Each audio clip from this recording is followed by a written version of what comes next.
Iglesia, es hora de alinearte con el reino. Enseñanzas de poder con el pastor Luis Carlos Figueroa. Padre, te damos gracias, Señor, por este momento. Ponemos delante de ti este tiempo, amado Padre Celestial. Pongo delante de ti, Señor, cada persona que está en este momento. Declaro, Señor, que somos buena tierra. Padre, que esto que tú nos vas a entregar hoy, vamos a atesorarlo y va a quedar guardado en nuestro corazón, en nuestro espíritu. Te damos la bienvenida, amado y hermoso Espíritu Santo. En esta hora, Señor, yo quiero darte las gracias, Padre, por este momento. Darte gracias, Señor, por estar aquí, David, Julián y Carolina. Los bendigo en esta hora y estoy muy agradecida con el Señor por estar aquí. Bueno, entonces, el tema que vamos a ver hoy fue un tema que vimos allá en Bogotá. Se trata de la sal y la luz, que está en Mateo 5:13. Las bienaventuranzas son el resumen que expresa cómo vivir en la vida del reino y debemos vivir bajo ellas. Vosotros sois la sal de la tierra, pero si la sal se desvaneciere, ¿con qué será salada? No sirve más para nada, sino para ser echada fuera y hollada por los hombres. Que las bienaventuranzas son parte que tenemos que vivir nosotros para poder entrar al reino de los cielos. Resulta que este tema de las bienaventuranzas se ha tenido como muy escondido, o sea, no tenemos muy claro qué quiere decir cada una de ellas.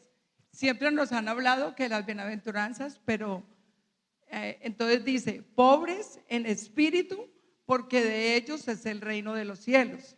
Entonces muchas veces pensamos que es pobres de espíritu, es como ser muy humildes, muy callados, pero resulta que eso no quiere decir ser pobre de espíritu. Pobre de espíritu es cuando usted reconoce que Dios es el que puede hacer todo. Pobre de espíritu es cuando usted puede decirle qué quiere que yo haga con esta situación.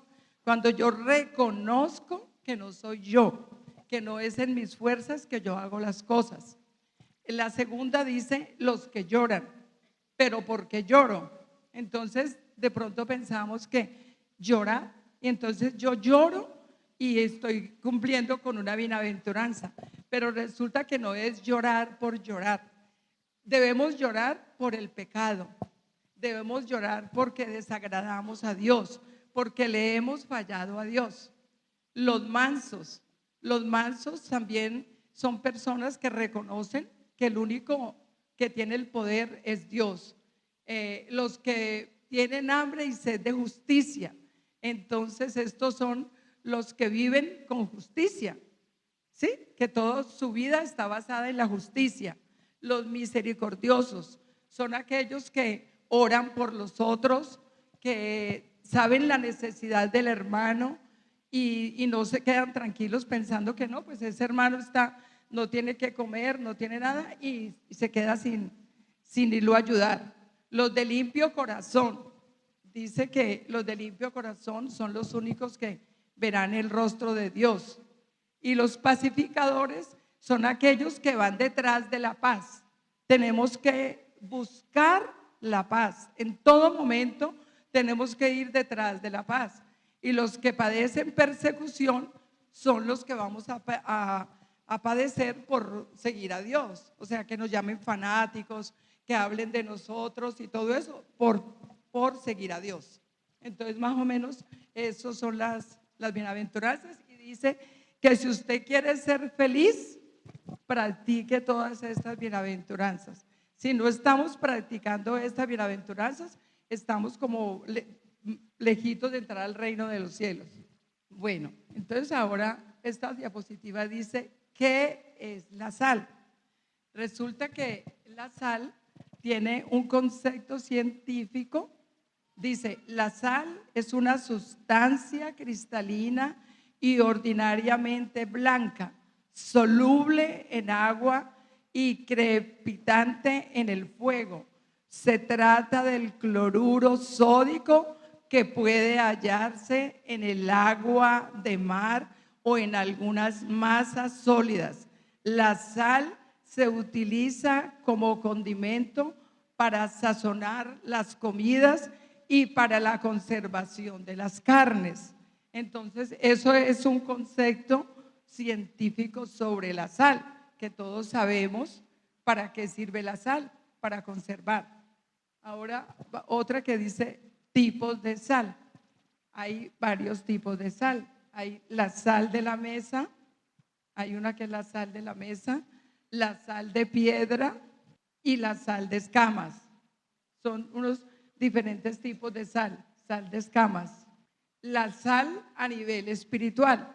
Entonces resulta que a mí me llamó mucho la atención allá en Bogotá porque cuando el pastor empezó a dar este tema de la sal, resulta que tiene que ver mucho con nuestra vida espiritual. Entonces ahora vamos a ver qué hace la sal en nuestra vida espiritual. Entonces dice que en tiempos antiguos la sal era tan valiosa que se usaba como dinero. De hecho, la palabra salario se deriva de la palabra sal. Salarium viene del latín dinero en sal y se refería a la paga de los soldados romanos. Hoy día en algunas partes del mundo la sal es muy valiosa, se valora por sus propiedades de condimentar y preservar y lo esencial que es al cuerpo humano. En tiempos bíblicos la sal también tenía significado religioso, no solo se usaba para sazonar la comida, leemos Job 6:6, sino que tenía una conexión íntima con los pactos y compromisos personales, llamada la sal del pacto. Se usaba en todas las ofrendas. Job 6:6. ¿Se comerá lo desabrido sin sal? ¿Habrá gusto en la clara del huevo? Y ahora leamos Levíticos 2:13. Y sazonarás con sal toda ofrenda que presentes, y no harás que falte jamás de tu ofrenda la sal del pacto de tu Dios. En toda ofrenda tuya ofrece sal. Números 18:19. Todas las ofrendas elevadas de las cosas santas que los hijos de Israel ofrecieren a Jehová y para tus hijas contigo, por estatuto perpetuo, pacto de sal perpetuo es delante de Jehová para ti y para tu descendencia contigo. Segunda de Crónicas 13:5. ¿No sabéis vosotros que Jehová, Dios de Israel, dio el reino a David sobre Israel para siempre, a él y a sus hijos bajo pacto de sal? Bueno, entonces dice, Jesús llamó a sus discípulos a ser la sal de la tierra y la luz del mundo.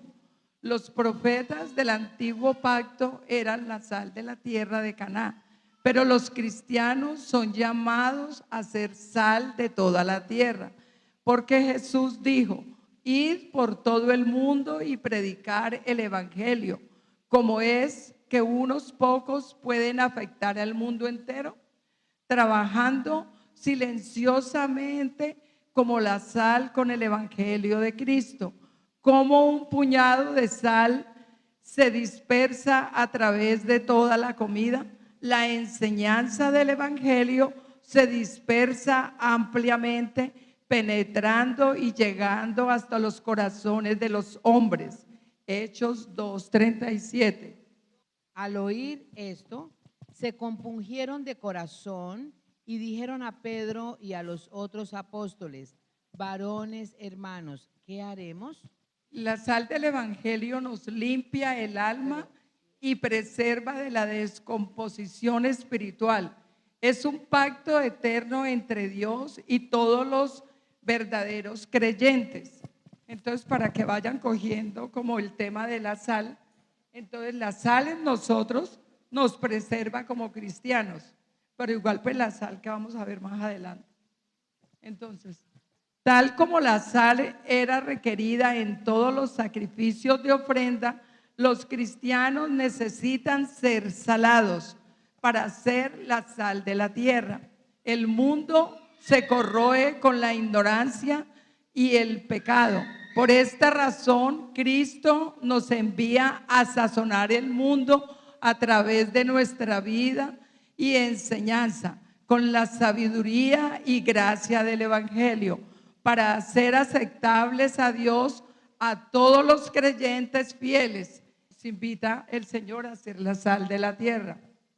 Bueno, entonces ahora vamos a ver qué tiene que ver la sal con nosotros. Tiene que ver con nuestro carácter que se va formando en mí para vivir en el reino de Dios. Da sabor aún a los que no conocen de Dios. Ahora dice, ¿qué hace la sal en el cuerpo? Bueno, entonces la sal da fuerza muscular, hace que pueda sostenerme en la verdad que creo. Entonces, cuando nosotros tenemos sal, nosotros somos capaces de sostenernos en lo que creemos, en lo que nos han enseñado, y no fácil vamos a caer en otra doctrina, no fácil vamos a caer cuando nos hablan otro evangelio, porque la sal nos da fuerza y somos capaces de no caer en las falsas doctrinas. También la sal tiene que ver con los niveles del agua. Agua es la palabra de purificación, hace que lo revelado sea vivido por nosotros y que permanezca. Lo que purifica nuestra vida es la revelación del Padre. El Señor no trabaja con estética, sino con purificación. Entonces, allí lo que quiere decir es que Dios nos quiere purificar, y que cuando nosotros tenemos buena sal, cuando llega a nosotros una revelación, esa revelación la vamos a sostener y vamos a ser capaz de vivirla. Cuando no tenemos sal, llega la revelación de Dios, pero se va, no la sostenemos. También tiene que ver con la sudoración.